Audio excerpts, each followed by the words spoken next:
BBAU की vacancies के लिए कैसे अप्लाई करना है, यही प्रॉब्लम है ना आपकी।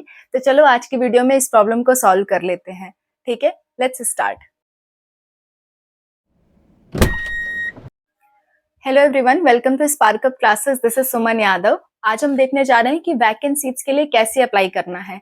एंड एक और बात बेटा, मैं जानती हूँ कई सारे कोर्सेज की वैकेंसीज ओपन नहीं हो रही है। कुछ कोर्सेज की हो रही है और कुछ की नहीं हो रही है।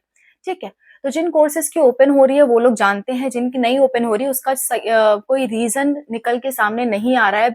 ना ही बीबीएयू इससे रिलेटेड कोई इन्फॉर्मेशन दे रहा है कि कब तक ओपन होगी। तो मैं अपने मन से कैसे बता दूं बेटा, है ना। I am sorry for that. I really don't know कि क्यों कुछ की ओपन वैकेंसीज अवेलेबल नहीं है।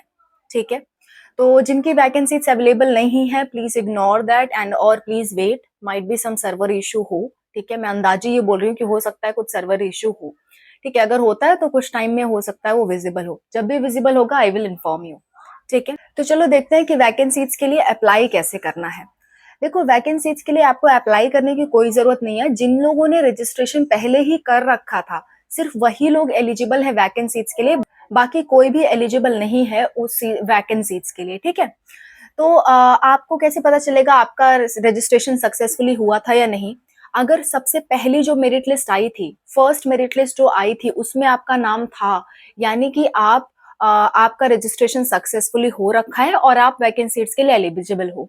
जिसका फर्स्ट मेरिट लिस्ट में नाम नहीं आया था वो वैकेंसीज के लिए एलिजिबल नहीं है। ठीक है, so do remember that. Vacancies के लिए वही एलिजिबल है जिनका रजिस्ट्रेशन सक्सेसफुली हुआ है। और फर्स्ट मेरिट लिस्ट, मैं प्रोविजनल मेरिट लिस्ट की बात नहीं कर रही हूँ, मैं फर्स्ट मेरिट लिस्ट की बात कर रही हूँ। उसमें जिसका नाम आया था दे आर एलिजिबल। ठीक है, अच्छा, तो इसकी प्रोसेस क्या है, मतलब कैसे होने वाला है वैकेंसी में एडमिशन, वो भी मैं आपको बता देती हूँ। अभी फिलहाल वैकेंसी कल रिलीज हुई है, तो अब सेकेंड राउंड चालू होगा आपका। ठीक है, फर्स्ट राउंड वालों को तो बुला लिया जाएगा वेरिफिकेशन के लिए, फिर सेकेंड राउंड चालू हो जाएगा।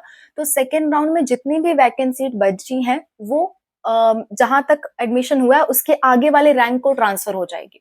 ठीक है, जैसे मान लो बीकॉम में अगर 50 सीट तक फिल हो गए हैं और बाकी के 30 सीट बाकी है, 30 सीट वैकेंट हैं, तो 50 रैंक के बाद आगे के 80 रैंक तक भेज दिया जाएगा वैकेंसीज के लिए सेकेंड प्रोविजनल मेरिट लिस्ट। उसमें उन लोगों का नाम आ जाएगा, तो वो लोग वैकेंसीज के लिए एलिजिबल हो जाएंगे।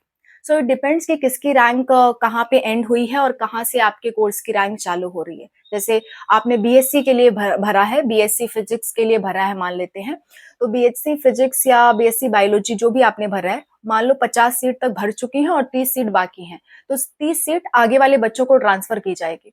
आपको उसमें कुछ भी करने की जरूरत नहीं है, वो ऑटोमेटिकली जनरेट होगा। और जिनकी भी सीट ट्रांसफर हो जाएगी, अगेन सेम प्रोसेस होगी, चालान जनरेट होगा, फी सबमिशन का ऑप्शन आएगा, फी सबमिट करके आपको ऑफलाइन वेरिफिकेशन के लिए जाना होगा। सेम टू सेम वही प्रोसेस रहने वाली है जो फर्स्ट राउंड में रही है। आपको फिलहाल कुछ भी नहीं करना है। ठीक है, so wish you all the best. कोई दिक्कत कोई परेशानी होगी so do let me know and I am always ready to help you. Wish you all the best.